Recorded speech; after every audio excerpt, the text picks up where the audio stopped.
بما ان كلنا بلا استثناء وحشتنا الكوره، تعالوا اقول لكم على مواعيد بطوله عاصمه مصر الاداريه الوديه التي سوف تقام هنا في مصر بدلا من الامارات. يعني البطوله دي اصلا كان من المقرر ليها ان هي تقام في الامارات، ولكن تم نقلها من الامارات لهنا في مصر. البطوله المفروض ان هي هتبتدي يوم 22 مارس وتخلص يوم 26 مارس.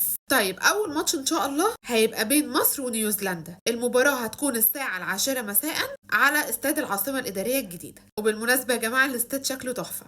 المباريات كلها والبطوله كلها هتتعرض على قنوات اون تايم سبورت. طيب تاني ماتش هيكون تاني يوم على طول، هيبقى بين منتخبي تونس وكرواتيا، ولكن المباراة هتقام على استاد القاهرة الدولي وبرده الساعة 10 مساء. وبالمناسبة يا جماعة كل ماتشات البطولة هتكون الساعة 10 مساء، عشان الناس اللي ما بيصلوش التراويح بتعملها حجة، خلصوا التراويح واتفرجوا على الماتشات براحتكم. نيجي لتالت ماتش. طيب بالمناسبة الناس اللي بتسأل على علي معلول، فعلي معلول مش متاخد ضمن القايمة اللي موجودة بتاعت منتخب تونس، فعلي معلول مش ضمن القايمة. وبيني وبينكم أحسن خليه يرتاح، عندنا بلاوي جاي علينا على النادي الأهلي وماتشات كتير، فخليه يرتاح أحسن.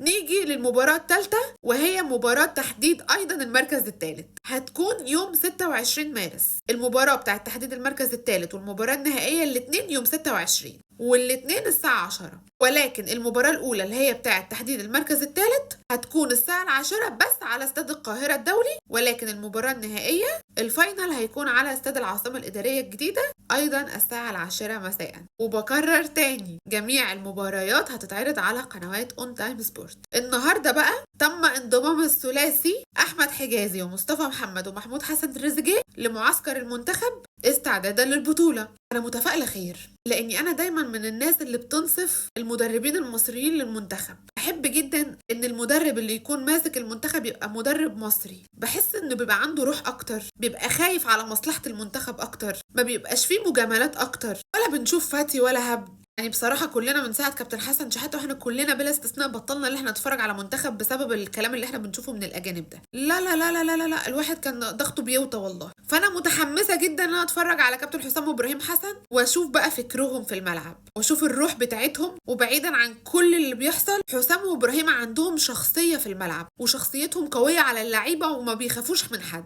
واللعيبة كلها هتخاف منهم، عكس المدربين الاجانب اللي عارفين ان اللعيبة هي اللي كانت بتمشي كلامهم عليهم مش العكس.